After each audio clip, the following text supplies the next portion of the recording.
So today, after doing my little cover, I kind of wanted to do something a little bit more different or kind of the same.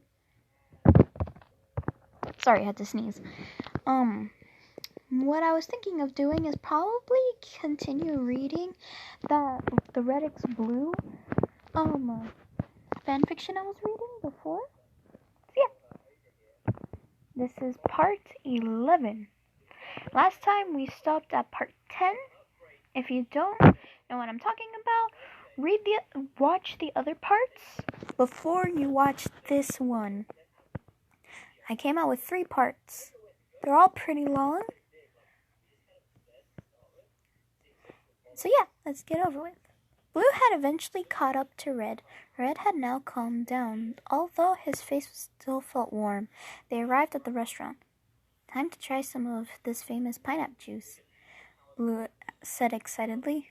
Do you want me to order anything to eat from here, too? I'm fine for now, but you can knock yourself out, Red responded, finding them a table to sit at. Blue ordered their drinks and himself something small to eat. He's always hungry. He'd been hungry since he hadn't eaten at all day, so he sat across from Red. So, are you enjoying it here? Yeah, the islands are beautiful. There's so many Pokemon here I haven't seen before, Red replied cheerfully. That's good. I'm enjoying it here too, said unintentionally, staring at Red with a soft smile, until he was interrupted by a young girl in her bounce suite. That is Mallow, if I remember correctly. I already read these parts because I was too excited. I just wanted to know what was going on. Next, and oh boy, I remember reading this and I'm like, wait, that's Mallow.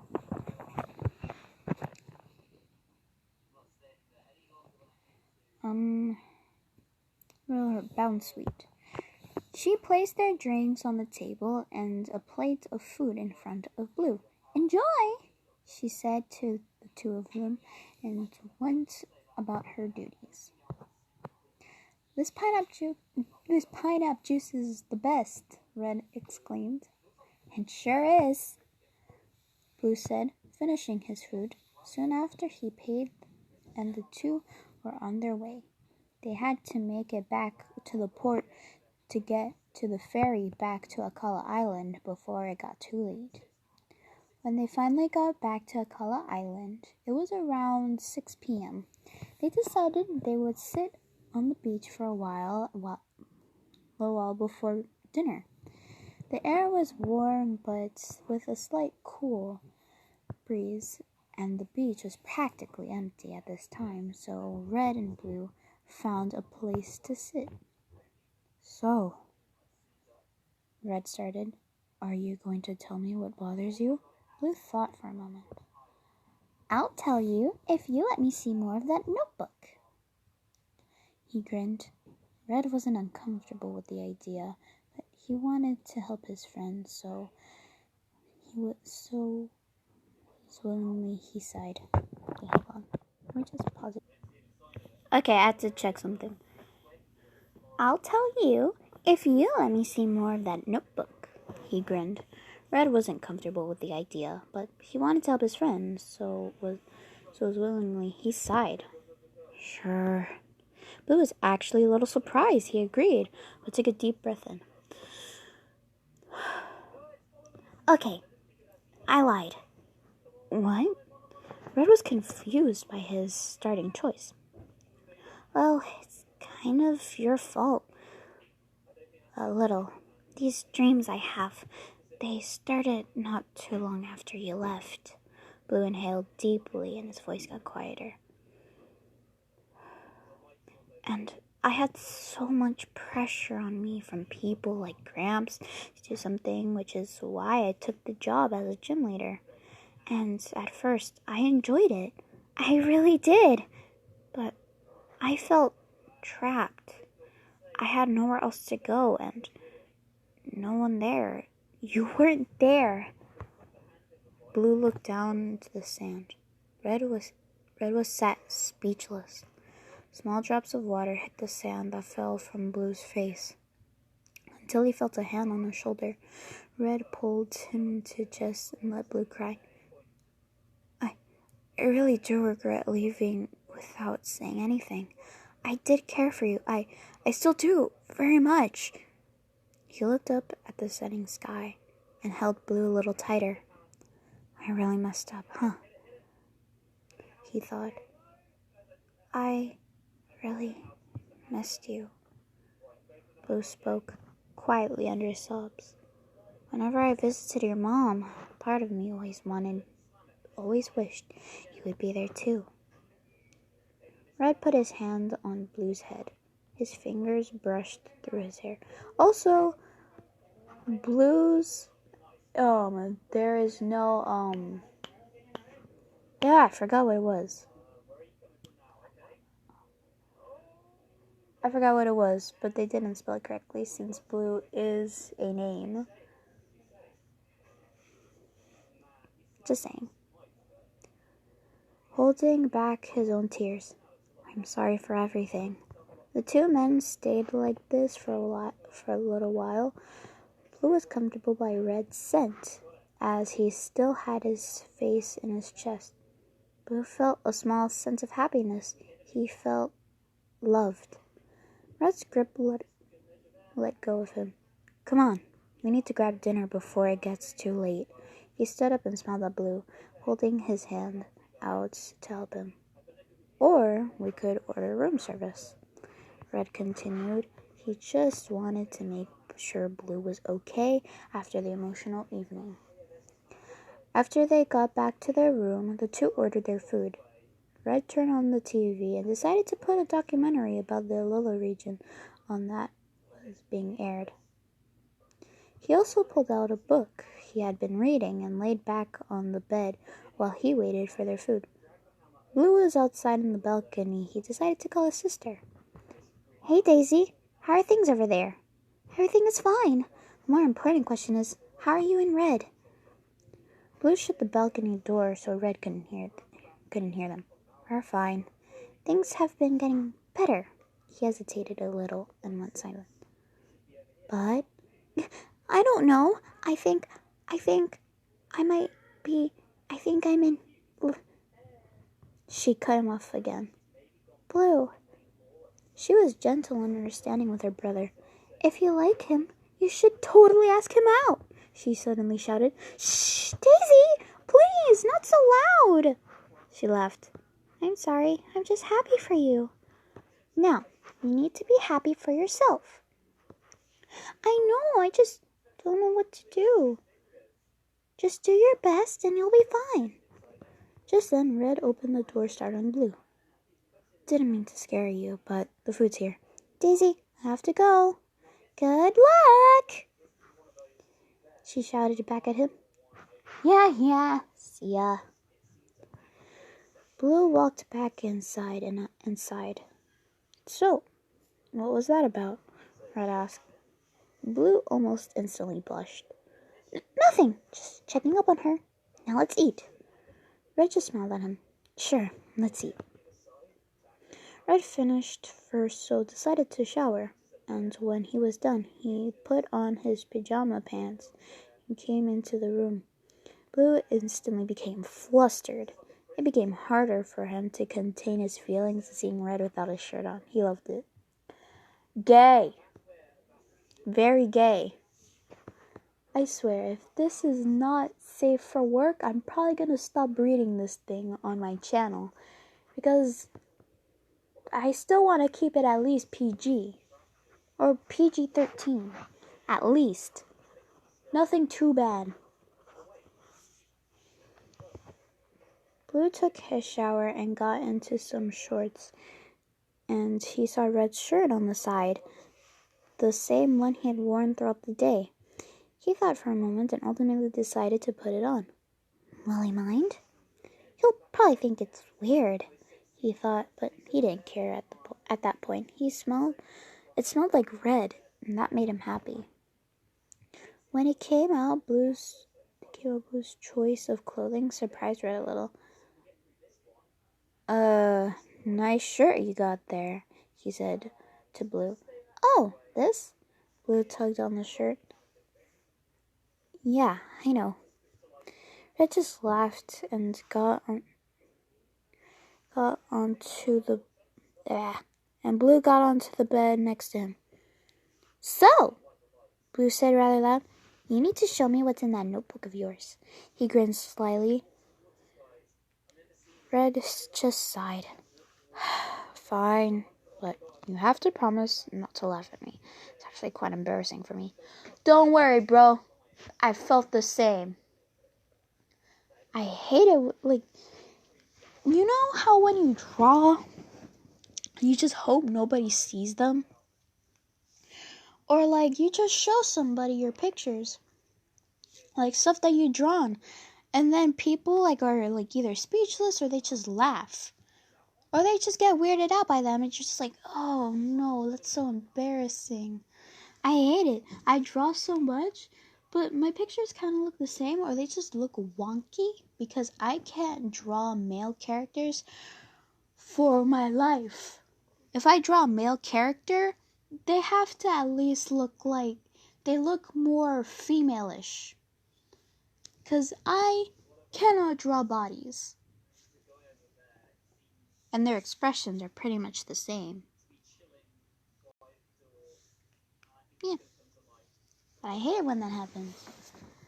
But yeah, it's kind of hard to not get to like have people not look at them or just you hope that nobody laughs at your drawings. Embarrassing for me. I promise, Blue responded. Red pulled out the book, hesitantly turned to what was on his favorite pages.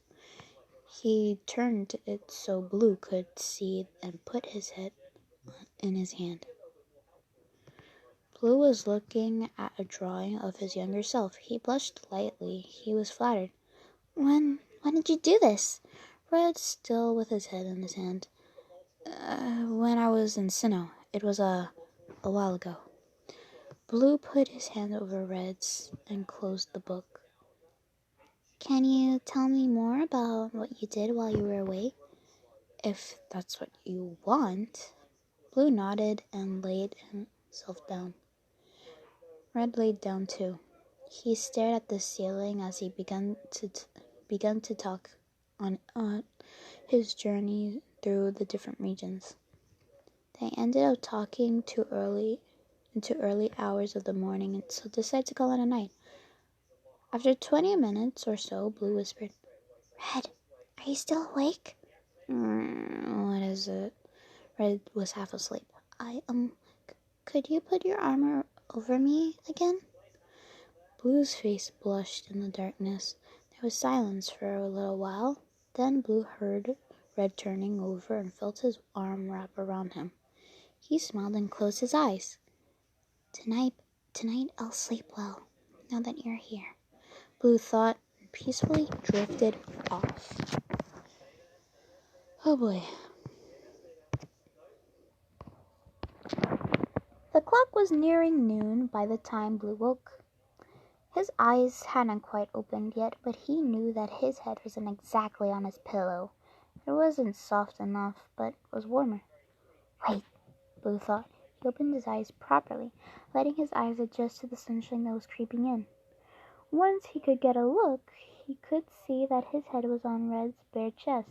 He also had his arm around his waist. Blue didn't move, but he definitely blushed. His eyes followed the shape of Red's body. He didn't want to get up. Not just yet. He moved his head ever so slightly and as carefully as he could, so he didn't wake Red. Just then Red's arm held him tighter. Crap, Blue thought. He didn't realize his arm was under him. Blue just wanted to hear Red's heartbeat, and a few moments later, Red's body calmed again.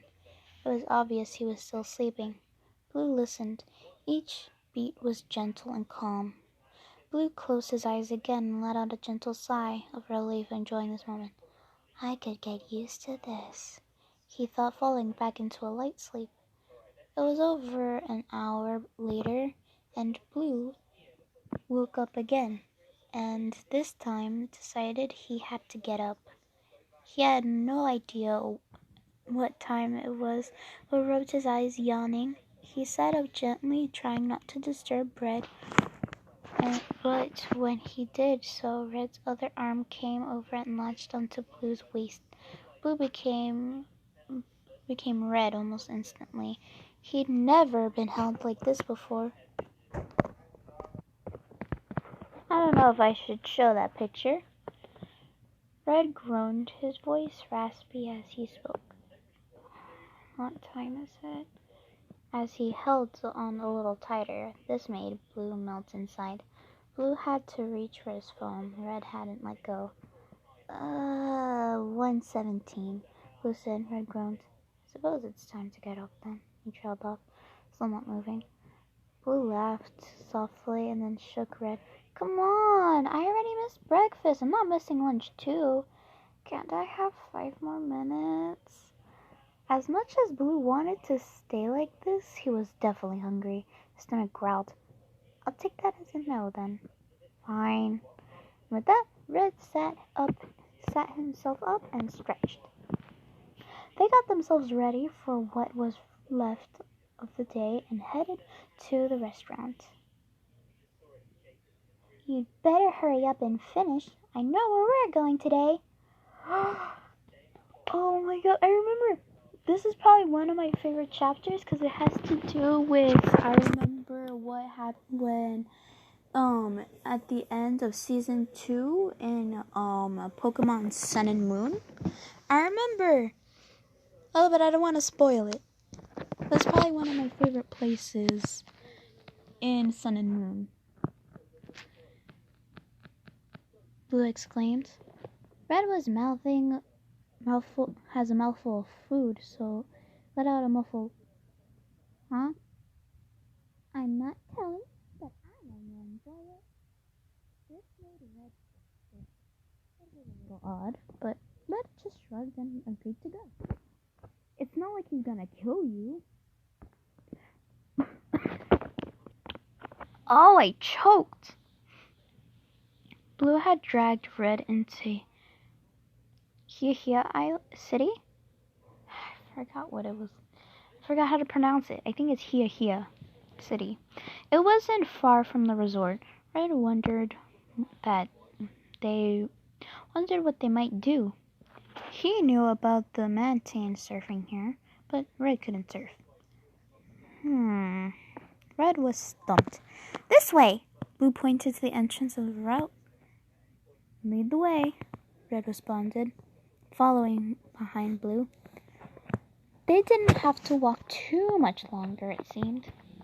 Blue stopped at a small opening. Are you ready? You too, Pikachu. Red and Pikachu exchanged confused expressions, and Blue called out Eevee. He gestured for them to follow him.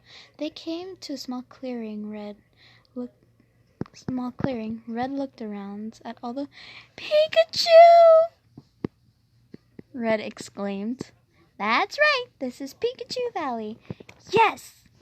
I love Pikachu Valley, and when I was reading this chapter, I'm like, I was just happy because I love Pikachu Valley. So many Pikachus. Wow. Red's face glowed. He had never seen so many in one place before. He definitely wanted to draw while he was here.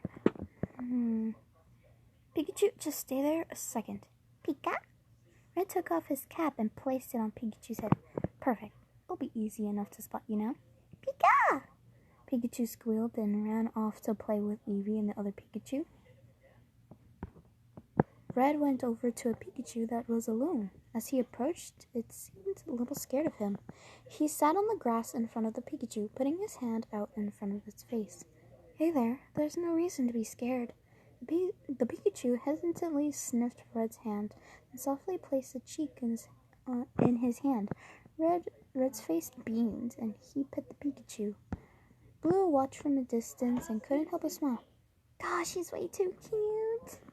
he thought. He put his head in his hands. Oh, I'm such an idiot. Why can't I just... Blue battled with himself, but was interrupted. Blue, are you okay? It was Red. Yeah, just thinking out loud. He laughed nervously. You know you can talk to me if something is bothering you, Red responded, sitting down beside him in the grass. I know, it's nothing. Don't worry yourself. Red just sighed. Only if you're sure. Positive. Red took out his notebook. He fixed his attention to the group of Pikachu playing with his own and Eevee. They were all having fun. Red just had to capture it. Just then, his book was pushed upwards in his hand. When he lifted it up, he saw the same Pikachu from earlier. He just smiled and petted. Looks like you made a new buddy. Pikachu's gonna be jealous. Blue laughed. Red just rolled his eyes, then put his attention back on the Pikachu. Why don't you play with the others? He said softly, but the creature was hesitant. Pikachu! Red called out. His own Pikachu came running over with Eevee and the rest following. This little Pikachu needs your help. It's a little shy, but would love to play with you all. Pika! Red's Pikachu said joyfully. He encouraged the Pikachu to join him with the others. Slowly but surely it did, and ended up enjoying itself too much. Red was happy for it. A few hours had passed, and Red had drawn the Pikachu and Eevee playing. His own Pikachu was now tired, so he decided that was enough for him. Red had to wake Blue, who had fallen asleep on the grass beside him. Huh? Pikachu and Eevee are pretty tired now. Do you want to head back? Sure, if you're done.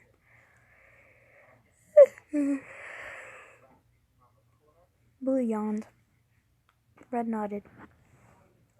They said their goodbyes to all the Pikachu, and Red took his cat back.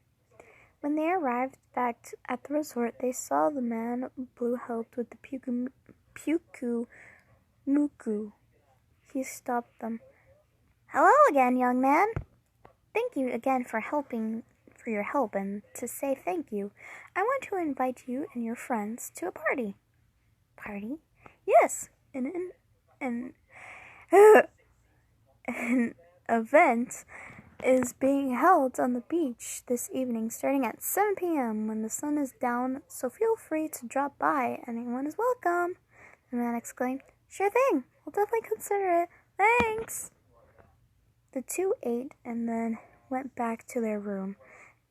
They still had time to kill, so Red decided that he would read some more. He was enjoying the book a lot. Pikachu laid to rest on his stomach. Blue sat next to him and put the TV on. Pokemon and You. Blue wasn't sure what this program was, but decided to watch it anyway. Thank you. Red spoke up. Huh? Blue wasn't sure why Red was thanking him. For today. Thanks for taking me to Pikachu Valley. I enjoyed it very much. Red smiled at him. Blue getting a little flustered. Oh, it's fine. No need to thank me. Red went back to reading his book. Still smiling, Blue looked at the expression on his lips for a moment. He couldn't stop thinking about that morning. He snapped himself out of it and tried to pay attention to the TV. When the time came, the two set off for the beach. They were greeted by people they hadn't even met before. Gosh, everyone is so nice here, Blue said. Anyway, I'm going to get a drink. You want anything, Red? Sure, just make it 2 of whatever you get, Red responded. While Blue left to get drinks, a couple of young teens came over to Red and they recognized him, asked him a few questions, and got a picture with him. Blue came back and just as he was saying goodbye to them. You even have fans way out here, huh? Blue laughed, handing Red his drink. I warn you, it is alcoholic, but you won't taste it. It just tastes like berries. Red tried it, and to his surprise, it only tasted like berries. I literally wrote a comment after this whole paragraph saying I drank something that smelled like berries, but it tasted weird. And I think somebody replied to it. Yeah.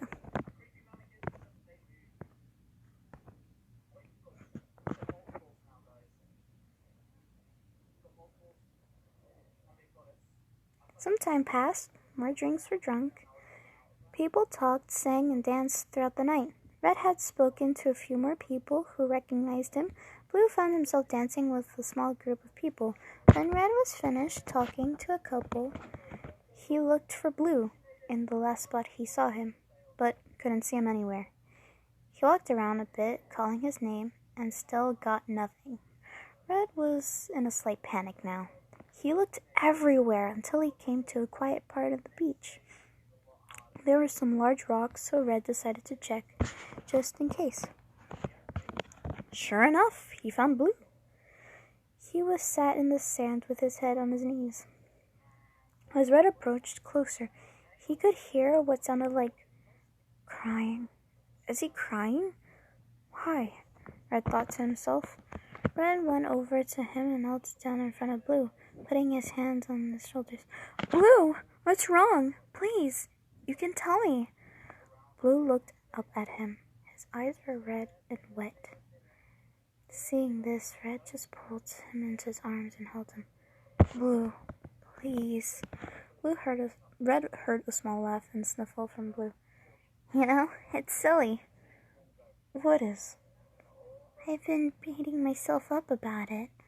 I've been so confused. Red was confused himself. Red, we're friends.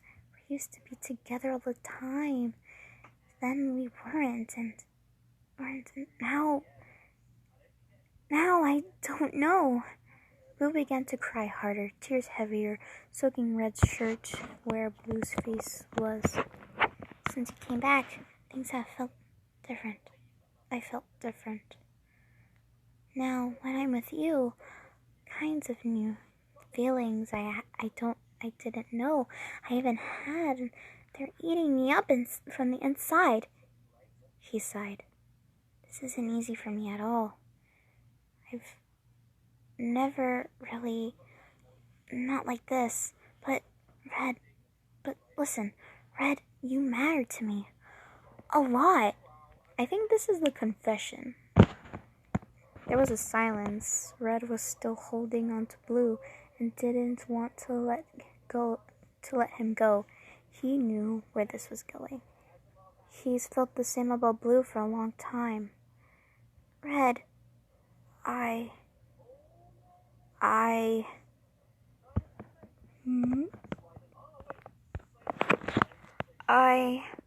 love you. Blue finally got out.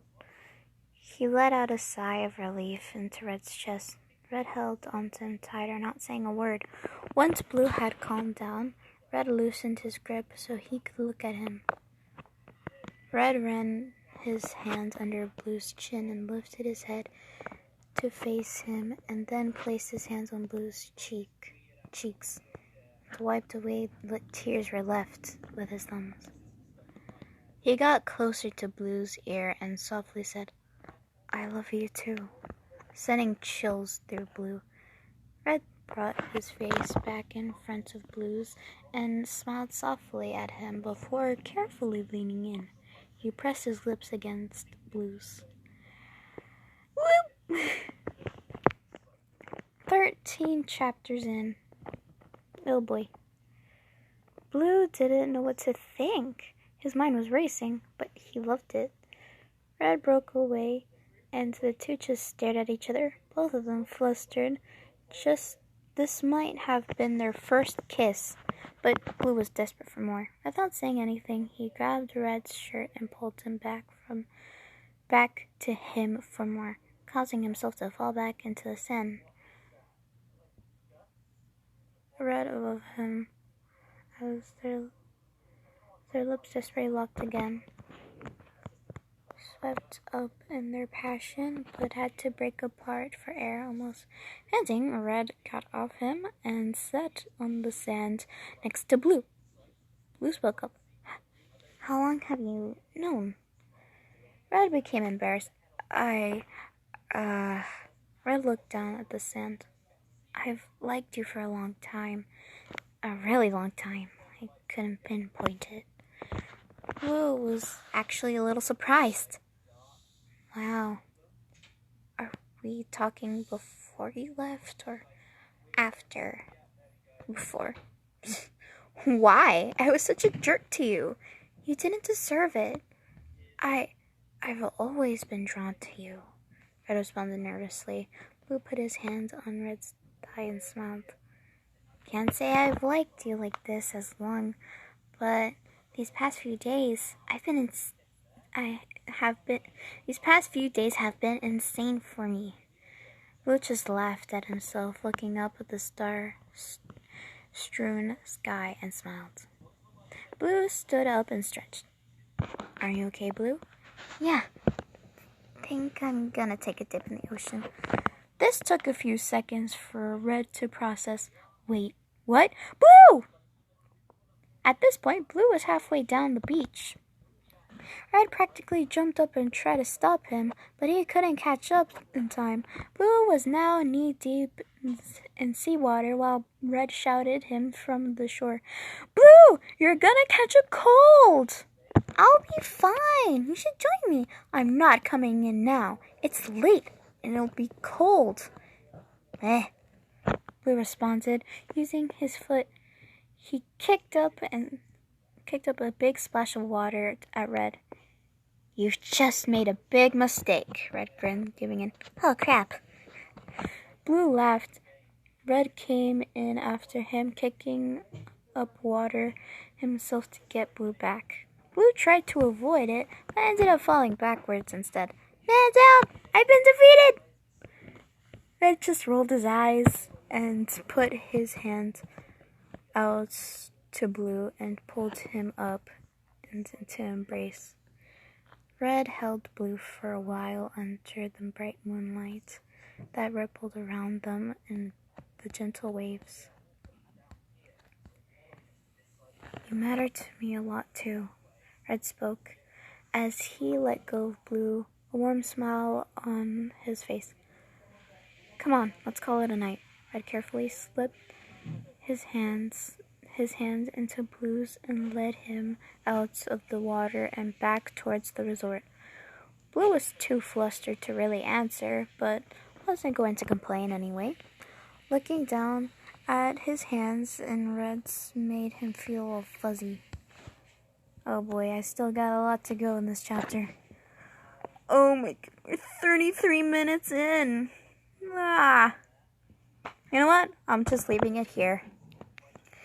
Well, we finally got back to this. Hope you enjoyed. Bye.